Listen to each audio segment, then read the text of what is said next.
Hey guys, Brockshield here, picking back up where we left off with the Holy Bible, King James Version. The first book of Samuel, otherwise called the first book of the Kings, chapter 20. And David fled from Naioth in Ramah, and came and said before Jonathan, What have I done? What is mine iniquity? And what is my sin before thy father, that he seeketh my life? And he said unto him, God forbid thou shalt not die.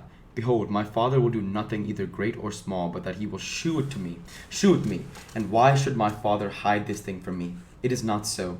And David swore moreover, and said, Thy father certainly knoweth that I have found grace in thine eyes. And he saith, Let not Jonathan know this, lest he be grieved. But truly, as the Lord liveth, and as thy soul liveth, there is but a step between me and death. Then said Jonathan unto David, Whatsoever thy soul desireth, I will even do it for thee. And David said unto Jonathan, Behold, tomorrow is the new moon, and I should not fail to sit with the king at meat, but let me go, that I may hide myself in the field unto the third day at even. If thy father at all miss me, then say, David earnestly asked leave of me, that he might run to Bethlehem his city, for there is a yearly sacrifice there for all the family. If he say thus, it is well, thy servant shall have peace. But if he be very wroth, then he be sure that evil is determined by him. Therefore thou shalt deal kindly with thy servant, for thou hast brought thy servant into a covenant of the Lord with thee. Notwithstanding, if there be in me iniquity, slay me thyself. For why shouldest thou bring me to thy father? And Jonathan said, Far be it from thee, for if I knew certainly that evil were determined, but my father to come upon thee, then would not I tell it thee. Then said David to Jonathan, Who shall tell me? Or what if thy father answer thee roughly? And Jonathan said unto David, Come, and let us go into the field. Let us go out into the field. And they went out, both of them, into the field.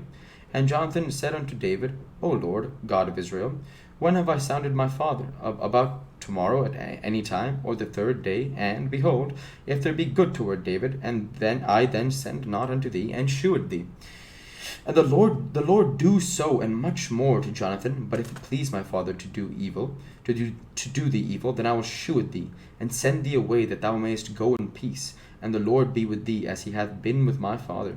And thou shalt not only while I live shew me the kindness of the Lord, that I die not, but also thou shalt not cut off thy kindness from my house forever. No, not when the Lord hath cut off the enemies of David, every one from the face of the earth. So Jonathan made a covenant with the house of David, saying, Let the Lord even require it at the hand of David's enemies. And Jonathan caused David to swear again, because he loved him, for he loved him as he loved his own soul. Then Jonathan said to David, Tomorrow is the new moon, and thou shalt be missed, because thy seat will be empty. And when thou hast stayed 3 days, then thou shalt go down quickly, and come to the place where thou didst hide thyself, when the business was in hand, and shalt remain by the stone of Ezel. By the stone Ezel. And I will shoot 3 arrows on the side thereof, as though I shot a mark. And behold, I will send a lad, saying, Go, find out the arrows. If I expressly say unto the lad, Behold, the arrows are on this side of thee, take them, and then come thou. For there is a peace to thee, and no hurt, as the Lord liveth. But if I say thus unto the young man, Behold, the arrows are beyond thee, go thy way, for the Lord hath sent thee away. And as touching the matter which thou and I have spoken of, behold, the Lord between thee and me forever. So David hid himself in the field, and when the new moon was come, the king sat him down to eat meat. And the king sat upon his seat, as at other times, even upon his seat by the wall. And Jonathan arose, and Abner sat by Saul's side, and David's place was empty. Nevertheless Saul spake not anything that day, for he thought, Something hath befallen him.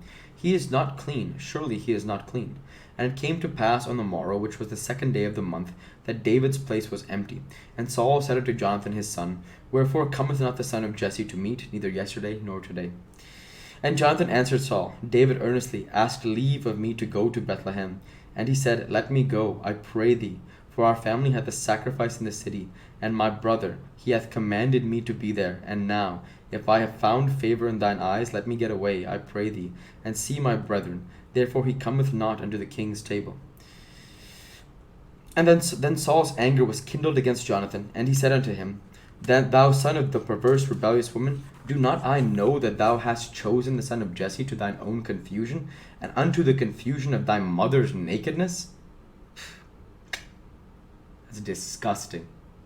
So I continue on Samuel 21:31. For as long as the son Jesse liveth upon the ground, thou shalt not be established. nor thy kingdom. Wherefore now send and fetch him unto me, for he shall surely die. And Jonathan answered Saul his father, and said unto him, Wherefore shall he be slain? And what hath he done? And Saul cast a javelin at him to smite him, whereby Jonathan knew that it was determined of his father to slay David. So Jonathan arose from the table in fierce anger, and did eat no meat the second day of the month, for he was grieved for David, because his father had done him shame. And it came to pass in the morning that Jonathan went out into the field at the time appointed with David, and a little lad with him. And he said unto his lad, Run, find out now the arrows which I shoot. And as the lad ran, he shot an arrow beyond him. And when the lad was come to the place of the arrow which Jonathan had shot, Jonathan cried after the lad, and said, Is not the arrow beyond thee? And Jonathan cried after the lad, Make speed, haste, stay not. And Jonathan's lad gathered up the arrows, and came to his master. But the lad knew not anything, only Jonathan and David knew the matter. And Jonathan gave his artillery unto his lad, and said unto him, Go, carry them to the city. And as soon as the lad was gone, David arose out of a place toward the south, and fell on his face to the ground, and bowed himself 3 times. And they kissed one another, and they wept one with another, until David exceeded.